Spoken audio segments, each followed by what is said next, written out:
শেখ হাসিনা একজন সাজাপ্রাপ্ত আসামি।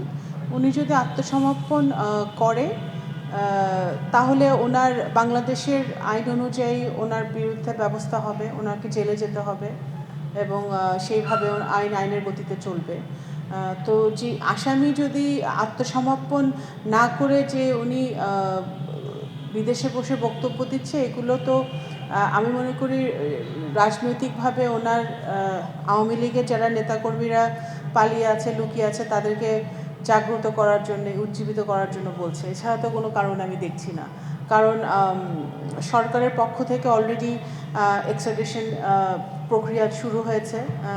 যেভাবে যে কোনো দেশের সাথে আমাদের যেই প্রক্রিয়া আছে ডিপ্লোমেসিতে, সেই প্রক্রিয়া চলছে এবং যে কোনো আসামি যদি আত্মসমর্পণ করে তাহলে বাংলাদেশের বিদ্যমান আইনের আওতায় যা প্রয়োজন সেটাই হবে। উনি কি ভারতের নাগরিক? তাহলে ওনার ওইখানে থানায় কি করবে না করবে এটা ওনার ব্যাপার, সেটা আমাদের ব্যাপার না। এখন একজন আসামি সে কোথায় আত্মসমর্পণ করবে, কিভাবে করবে, সেটা একেবারেই ওনার ব্যাপার এবং সেটা আমাদের কোনো সরকারের কোনো এখানে সাবজেক্ট না। এবং সে বিদেশে বাংলাদেশের কোনো মিশনে আত্মসমর্পণ করুক বা বাংলাদেশে এসে আত্মসমর্পণ করুক, প্রক্রিয়া একই। ওনাকে জেলে যেতে হবে, ওনার যে সাজা সে সাজা ফেস করতে হবে। এই বক্তব্যের পরে আমরা কি আমাদের নতুন করে কোনো শুরু করলাম কিনা, প্রক্রিয়া শুরু করলাম কিনা নতুন করে, যেহেতু সে রজার্সের সাথে একটা এর আগে যতবারই বক্তব্য দিয়েছেন তার ফেসবুক পেজে। আমি কিন্তু আগেও বলেছি,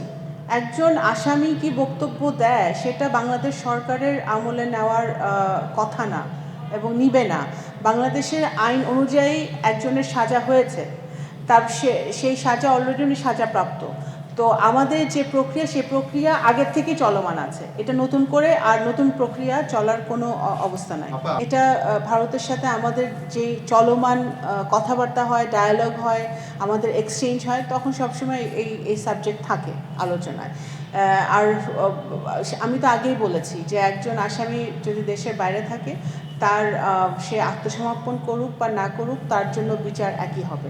এবং আমাদের যে প্রক্রিয়া সরকার থেকে চলছে, পররাষ্ট্র এবং স্বরাষ্ট্র মন্ত্রণালয় সহ যে প্রক্রিয়া চলছে, সেই প্রক্রিয়া ইতিমধ্যে চলমান আছে।